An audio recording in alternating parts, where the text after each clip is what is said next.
Stay away because my wife dislikes it. She's nice to you, Mom, while you're here, but she's in a bad mood once you leave. She gets tired every time you visit because she feels she has to be on her best behavior. Read the room. My son, Ken, has become distant after remarrying. Initially, I liked his new wife, Lisa, and my step-granddaughter, Anna, but soon I started to distrust them. If it was just me they were harsh with, I probably wouldn't have done anything. But then there's my treasure, my granddaughter, Ivy. What I saw that day was Ivy, alone and crying in the dimly lit garden. What's wrong? Where's your mom? They're having a birthday party for my sister, just the family. Ivy then tearfully told me something shocking. Dad's there too. Hearing this, I immediately told Ivy. We're gonna move out, just the two of us. I believe everyone has their non-negotiables. For me, it's Ivy.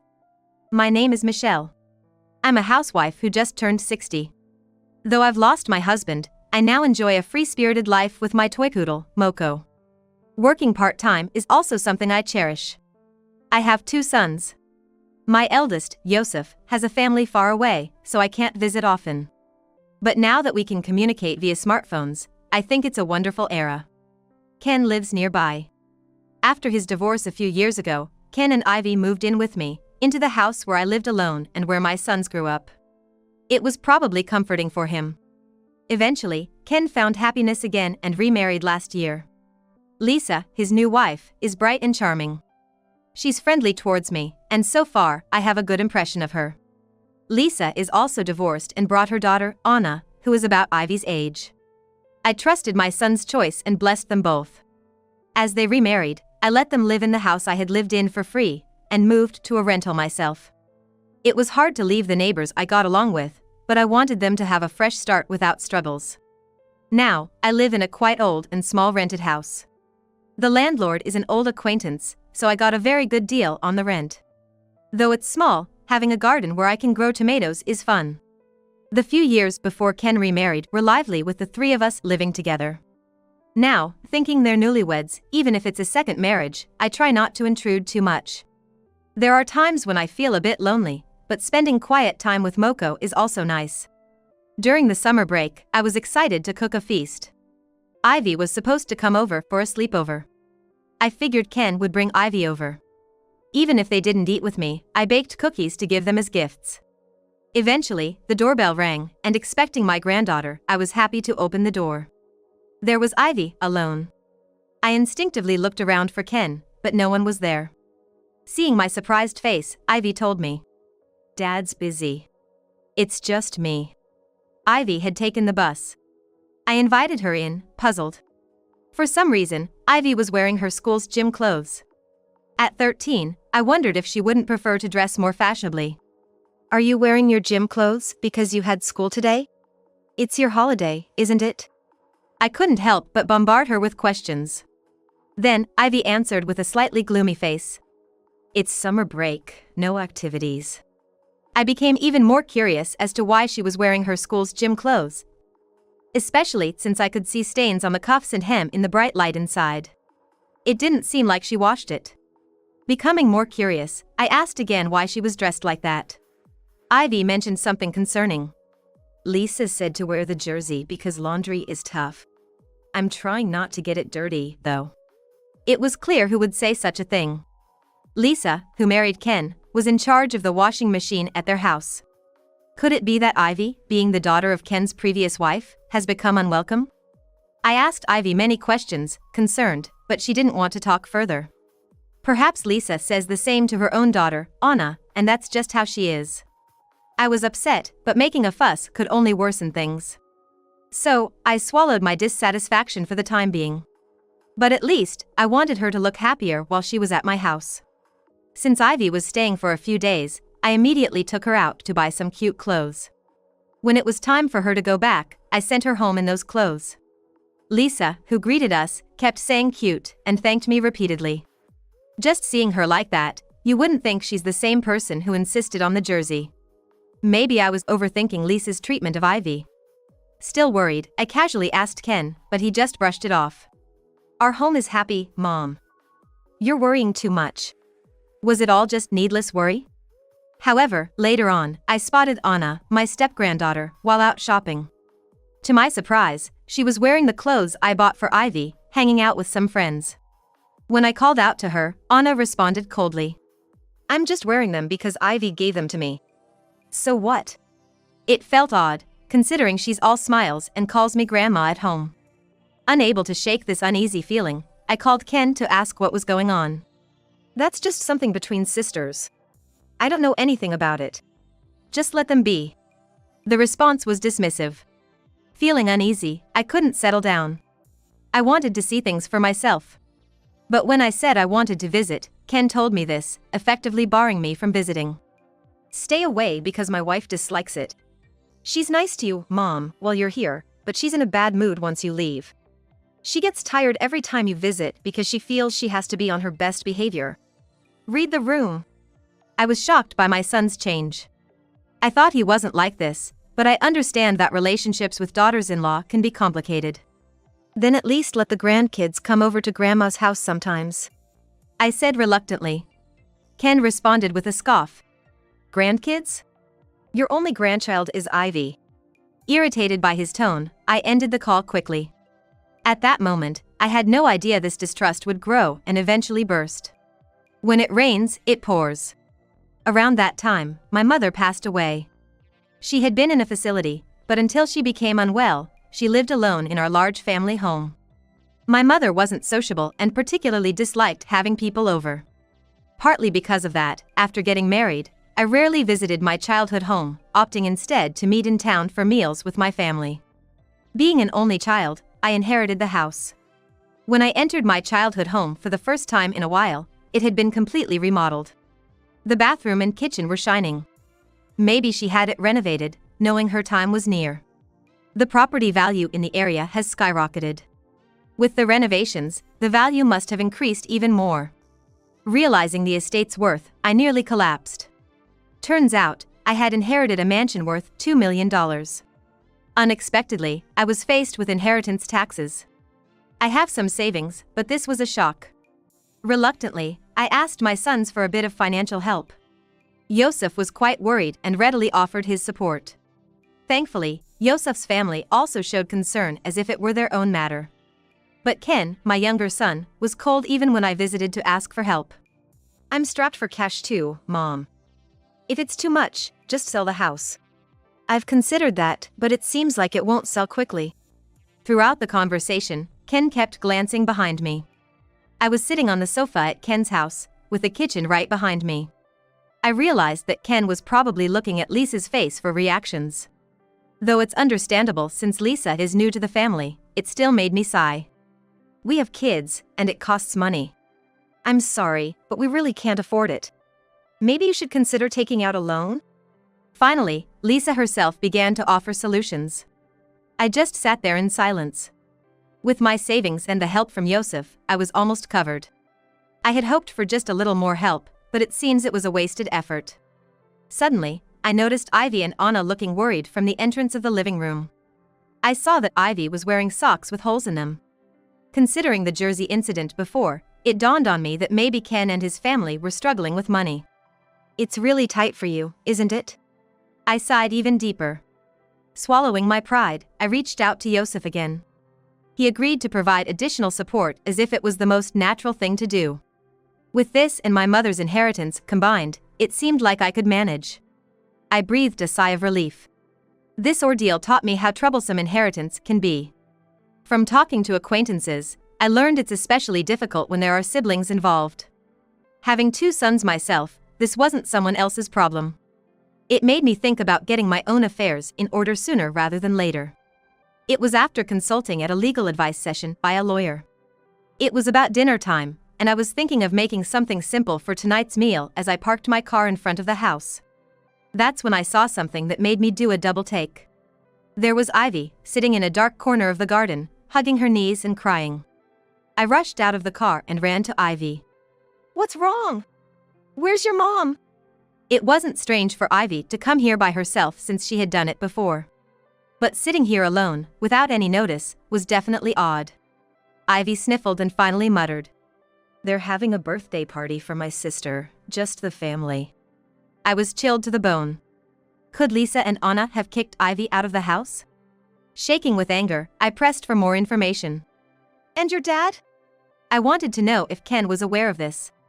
Hoping that as her biological parent, he would stand up for Ivy. But Ivy's answer was the worst possible. Dad's having the party with them.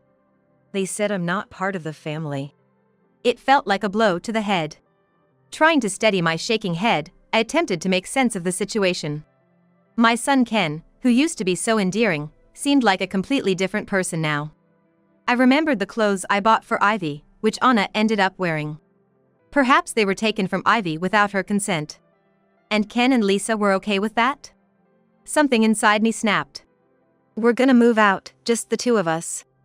I told Ivy, trying to contain the rage boiling inside me. I urged the bewildered Ivy inside the house. Immediately, I started looking for a moving company.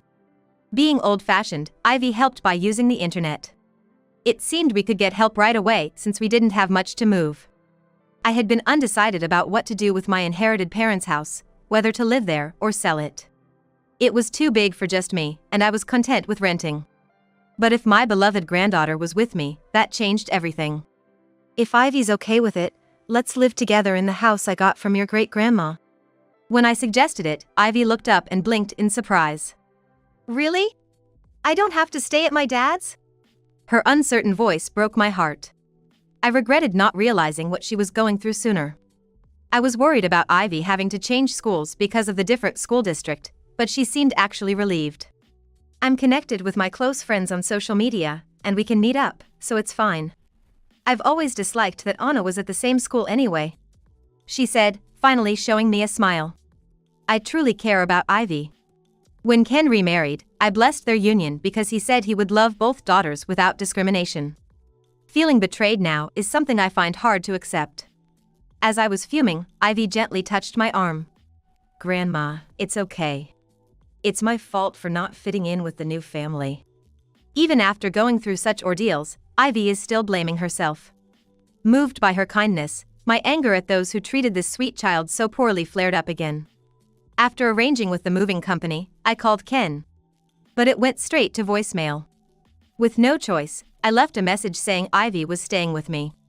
The next day, Ivy and I headed to our new home. Despite my worries, there was still no word from Ken. When I called again upon arriving at our new place, Ken answered with a sleepy voice. It was his day off, and he seemed to have just woken up. As soon as I mentioned Ivy, Ken sounded annoyed. Ivy is probably out at a friend's house or something. He hadn't listened to my voicemail. Taken aback yet managing my anger, I continued the conversation. Oh, I heard it was Anna's birthday party yesterday? Ken's voice suddenly pitched up in response. What? Who told you that? Oh, well, yeah, we had a party, so what? I could hear rustling on the other end and a woman's voice, likely Lisa or Anna, in the background. As I waited silently, Lisa's voice came through. Hello, long time no talk. Did you remember Anna's birthday? We should have invited you. It would have been nice to celebrate with the whole family. Her usually sweet tone was irritating now. And the obvious insincerity was unbearable. Ivy was in my backyard. So, Ivy is not part of the family, huh? What do you mean? Lisa sounded flustered as I spoke in a low voice. The call switched back to Ken, hello? As if he was consulting with Lisa on what to say. But I didn't wait. I left a message on the voicemail, but you never checked. When I got back yesterday, Ivy was crying in my yard. She said she was told she's not part of the family and was kicked out. And you were having Anna's birthday party. Ken stumbled over his words, trying to come up with an excuse. Muffled, they debated, damn, she went to her grandma's. Told her to go to a friend's. Frustrated with Ken's attempts to deceive, I clenched my teeth. I was beyond just scolding, I was determined to take serious action. That's the situation, so Ivy is with me now. You seem to think she's not part of the family, so if you want, I'll take her in for good. Wait, that's a lie. She left on her own. Ken tried to blame Ivy, infuriatingly.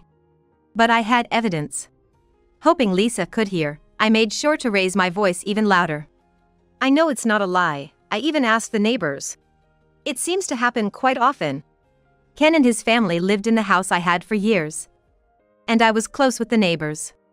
Especially with a couple across the street of my age, with whom I still kept in touch.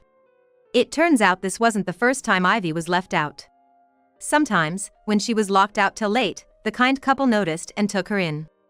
After hearing this from Ivy, I confirmed the facts with a call. The neighbors thought I knew and apologized for the late report. Ivy had told them not to worry me. I never thought you and Lisa would do such things. I'm utterly disappointed. Especially you, being her biological father. It seems my parenting was a complete failure. Ken went silent.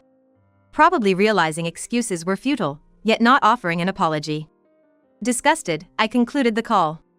Let's reconsider our relationship moving forward. Ivy is my precious, only granddaughter. And Ken was no longer my precious son. But someone I couldn't forgive.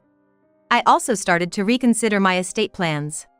Naturally, I wanted to reduce what I'd leave for Ken and Lisa to the bare minimum. To be honest, I don't want to give them a single penny. I've consulted with a lawyer and decided to divide everything that can be divided between Yosef and Ivy. For what is absolutely necessary for my life, I will make sure to leave a will. This way, even if something happens to me, there's nothing left to give. Everything has been passed on. I told Yosef and Ivy this, and I felt a sense of relief. Yosef even offered to come from abroad, but I assured him it was okay. We agreed to meet up once things settle down here. I also made him promise not to help his brother under any circumstances.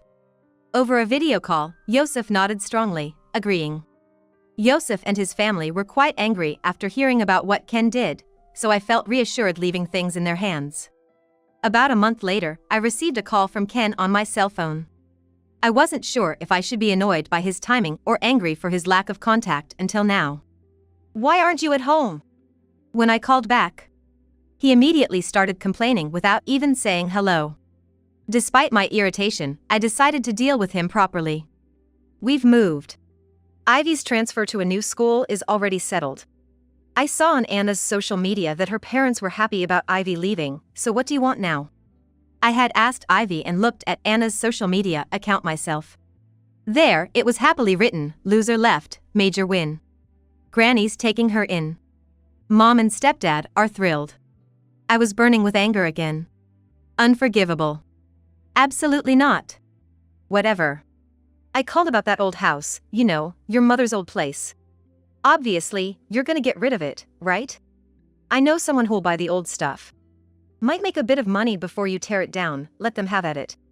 That old house must be this house where Ivy and I are living now. It's well built, though certainly old.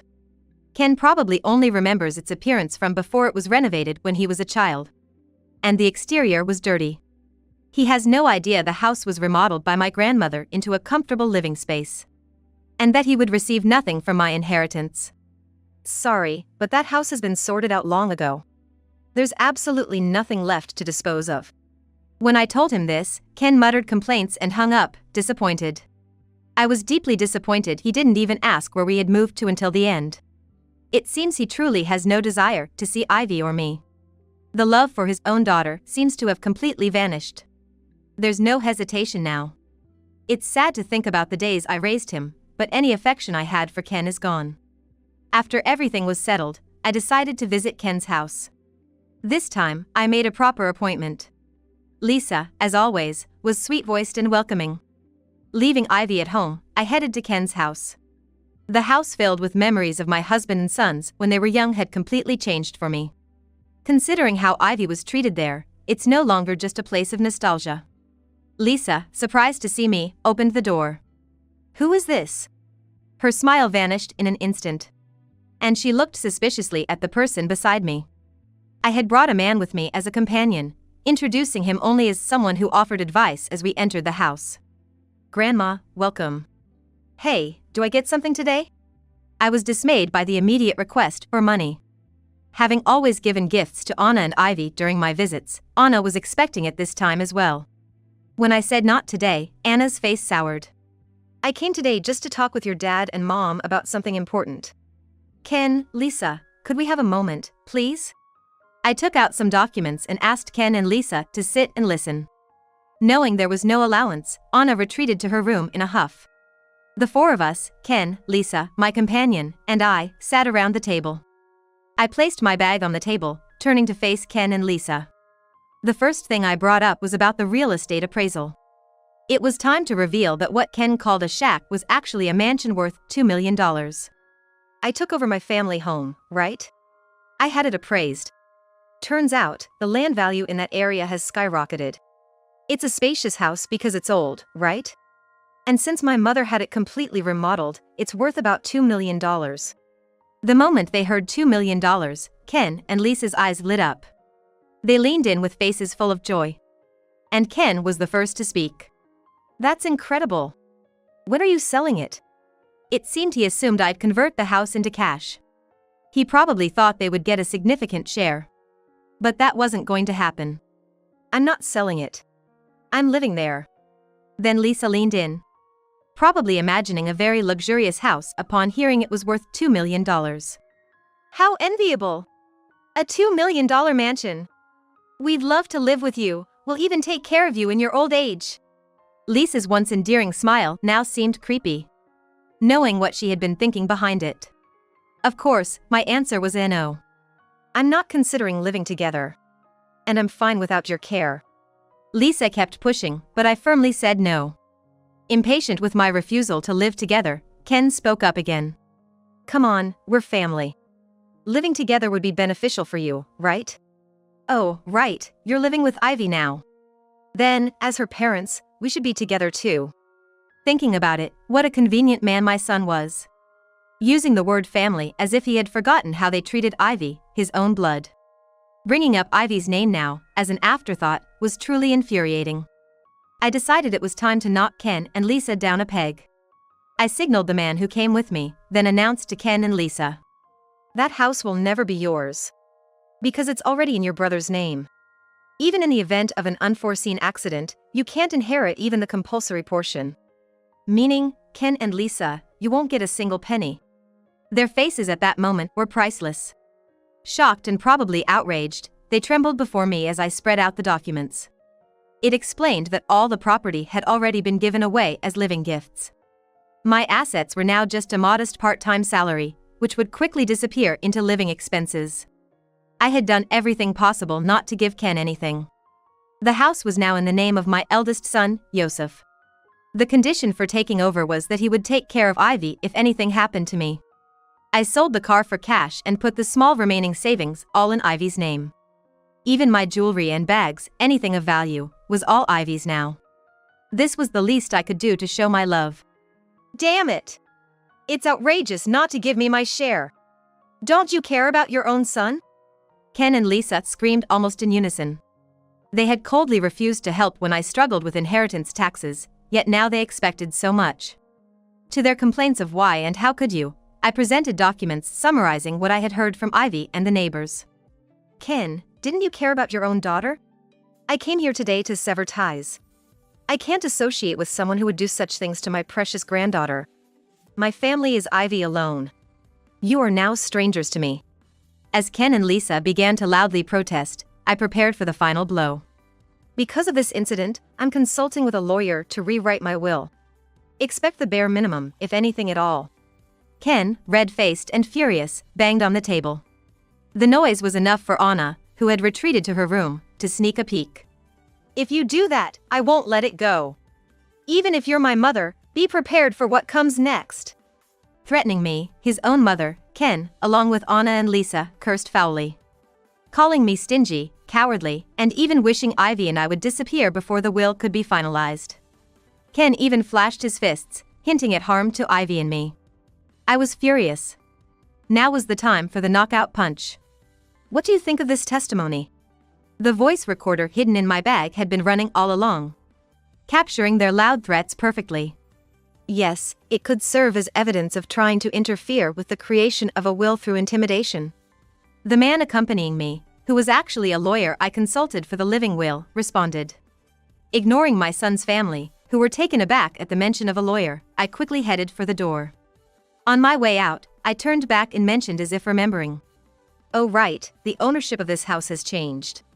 It used to be my property, but now it's entirely owned by someone else. They mentioned you'd have to decide whether to pay rent or move out, so you might want to discuss that among yourselves. What? If we lose the house, what are we supposed to do? Lisa shrieked. Ken, as if jolted, stood up and reached out to me, pleading. We can't afford that, Mom, please help us. I'll apologize for everything about Ivy. I brushed off Ken's hand trying to grasp me. He collapsed on the spot, even resorting to kneeling, but I ignored him and left the house. He should get a taste of what Ivy felt, unable to stay in what should have been the safest place for her. Eventually, Ivy and I welcomed a peaceful life. She made new friends at her new school and went there happily. I was worried about her introverted nature, but luckily she found friends with similar interests, often drawing together. We're going to see the movie version next time. It's really cool, wanna come, Grandma? Seeing Ivy talk so lively, as if she was a different person, was incredibly endearing. Gone were the days she looked downtrodden, now she was chatty and even enjoyed dressing up. Every day was a joy, seeing my granddaughter thriving. I'm fine, you go enjoy it with your friends. I cheerfully replied, petting Moko. Moko adores Ivy too, always cuddling up to her. Living these days filled with energy from my granddaughter and dog is truly delightful. Additionally, I was overjoyed to learn that legal measures allowed us to disinherit Ken. It was a rare outcome, I was told, which made me feel even better. The main reasons were the long-term mistreatment of Ivy and the threats made against me. The foolish couple, Ken and Lisa, kept calling afterward, threatening, don't write a will, or if you've already written it, rewrite it now, or we'll make a scene. Thanks to them, I had plenty of evidence to consult the police. Although it didn't escalate to a criminal case, the police did issue them a warning, which was also used as evidence to ensure they wouldn't inherit anything, not even the compulsory portion. Ken, always a braggart, turned out to be a coward at heart. The involvement of the police made him lose his bluster, and he no longer dared to contact me. Moreover, he was blamed by Lisa for their situation, leading to a very tense atmosphere and eventually, their divorce. This was relayed to me by the neighbors across from Ken's house. Their marital disputes were notorious in the neighborhood. Embarrassing, but since I've cut ties with them, I can only shake my head in disbelief. I heard from Ivy's friends that Anna stopped going to school, troubled by her parents' intense conflicts and repeated runaway attempts before their divorce. What becomes of Anna? Raised and spoiled by Lisa and Ken, is hard to imagine. Now, with no contact from them and their departure from the house, I have no desire to track their whereabouts. My priority is Ivy, here with me. Along with the memories of my late mother in this house and Moko, our toy poodle. These treasures are all I need. Wishing for Ivy's continued growth and happiness, I keep busy with part-time work and household chores. Hoping for endless happy days, I want to stay a lively grandmother forever.